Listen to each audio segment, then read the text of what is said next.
Okay, hey everybody, Carrie Bowman here, professional certified life coach, and welcome. I hope that everyone's having a wonderful day. And today I wanted to jump on quickly and touch on something that is often forgotten and its significance and how much it can help us actually, and that is just the lost art of being kind. And I used to roll my eyes when I would hear things like how important kindness was, the importance of gratitude and things like that. I used to kind of roll my eyes at those things until I began to practice some of these ways of being in the world and really began to feel, fundamentally and really quite powerfully different. When I was first getting into recovery, I was told that I was the problem, that my thinking was the problem, that how I was showing up and perceiving the world was the problem. And I was in enough pain that I was open to believing this to be true because my life was a train wreck. And they were saying that the problem was me and I was the common denominator in every area of my life that was a train wreck. So that did make intuitive sense.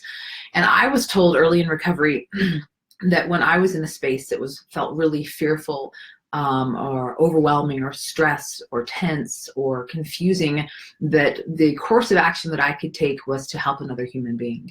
Again, something I kind of rolled my eyes at because when I first got into recovery, my world was very egocentric. I was really focused on myself. I was in a lot of fear, and stepping out of that space to be helpful and of service to other people was not something that was intuitive to me.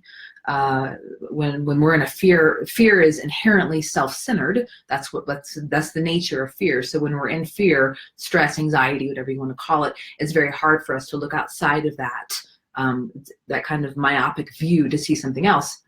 But again, I was in pain, so I was willing to try that, and I began trying to be of service to the people around me. And sometimes it was the most hard when I was feeling the worst, when I was the most upset or the most angry or the most scared, stepping out of that to help another human being, whether it was something really small, literally at the grocery store, or something that was more profound. And took more time and more effort, was really hard. But I began to see the incredible benefits, because when I am being kind to another person, then my focus is no longer on myself. And I got to tell you, for everyone that I know when we're in pain, it's the human tendency to focus on ourselves and to focus on the pain. And by shifting, by literally physically sometimes taking your body and shifting it out of the focus of where you are to help someone else, will dramatically change how you're perceiving things. Because whether it's, again, at the grocery store, and it's a 20-second interaction with another human being that you've just helped or been kind to, or something more intense that you're giving your time, or however you're helping and being kind, the focus on your pain and your problems is diminished significantly. And so then you go over here and you're kind and you're helpful and you're of service. You step out of your selfishness, you step out of your self-centeredness. Again, the basic part of being a human being is our selfishness and our self-centeredness at times. I'm not getting down on that. It's just knowing how we work is really, really helpful. But what's really cool is that then when you come back, like literally, here's your perception when things are not going well. Your perception goes over here when you're being kind. And then when you come back, your perception is different.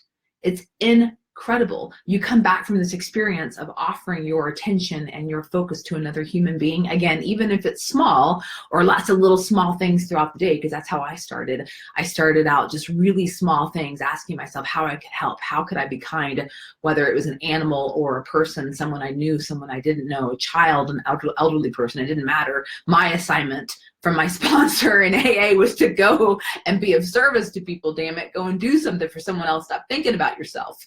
And when we come back from those experiences, our perception is different.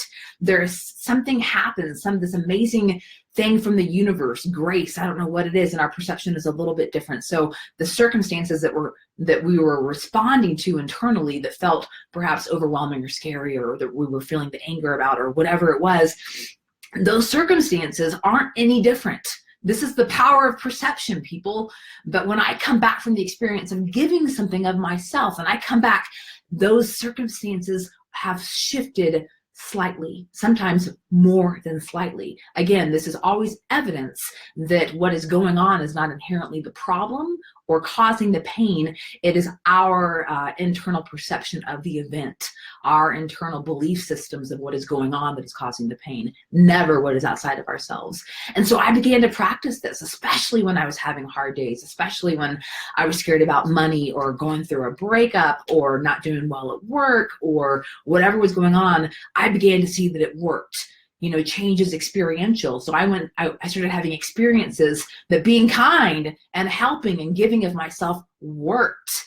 And then when I come back to myself, my perception of myself and what is going on has changed, always for the better. I always have more detachment. I'm always able to see it from a higher perspective. I'm always able to be more creative. I can problem solve so much more effectively. I'm so much more resourceful, and it's because I'm more connected to myself.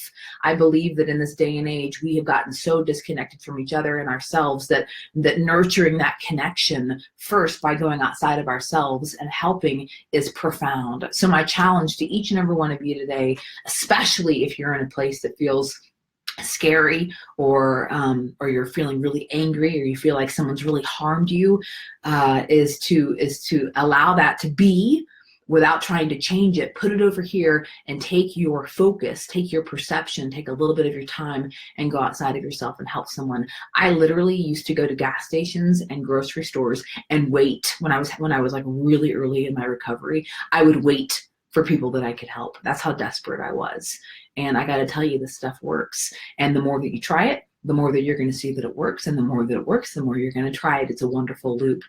Being kind and being of service will always, always, always end up helping you more than the other person. Everyone wins, everyone benefits. And again, when you come back, your perception has changed.